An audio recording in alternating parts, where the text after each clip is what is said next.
fascinated by their wondrous gifts, especially the powerful muskets. Fort Laramie was followed by another trading post, and then another, and soon the traders were followed by throngs of Wasichus. They came swarming like ants. They built very long roads, which they called the Oregon Trail and the Bozeman Trail. Wagon trains full of people, men, women, and children, traveled through our land, killing the buffalo as they went. They were trespassers and had no business in our country. They did not ask. They blazed through. They claimed they were headed to faraway lands called California and Montana in search of gold, the yellow metal that makes white men crazy. The white men are like locusts when they fly so thick that the whole sky is a snowstorm. White men with guns in their hands will come faster than you can count. Little Crow, Tawayata Duta.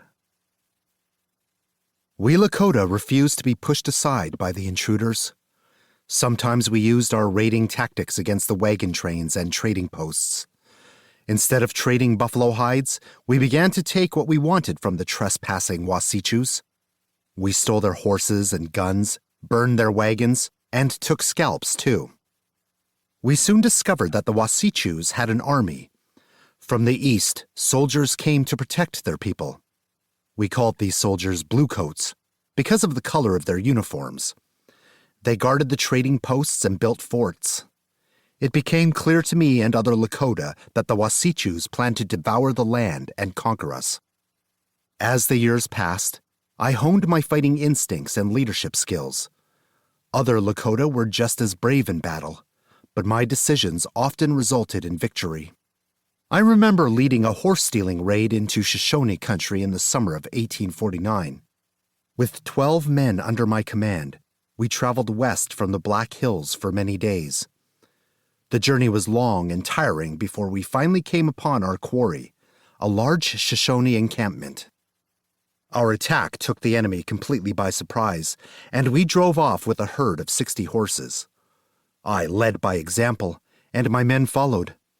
Nonetheless, I was not yet looked upon as a chief.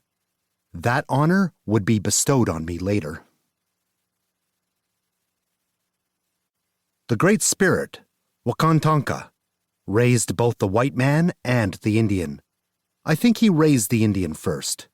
He raised me in this land, and it belongs to me. Red Cloud. Makpia Luta. 1851. First Fort Laramie Treaty. In the summer of 1851, the United States government requested all the Indian tribes to meet at Fort Laramie for a council. Those invited were friends of the Lakota, such as the Cheyenne, as well as hated enemies like the Crow. The Bluecoats promised us gifts of blankets, sacks of flour, clothing, and the like. More than 10,000 Indians from various tribes answered the call. It was the largest gathering I had ever seen on the prairies. There were thousands of teepees and horse herds that were beyond counting. The U.S. government wanted our leaders to sign treaty papers that would allow safe passage of their wagon trains through our country. But how were we supposed to respond? The Lakota did not have one leader or a set of chiefs who spoke for all the people. So the Bluecoats chose Chief Conquering Bear, Matawaiuhi, to represent the Lakota bands, because he agreed to their terms. He signed the Fort Laramie Treaty of 1851, and others did as well. They wanted the offered gifts. I did not sign.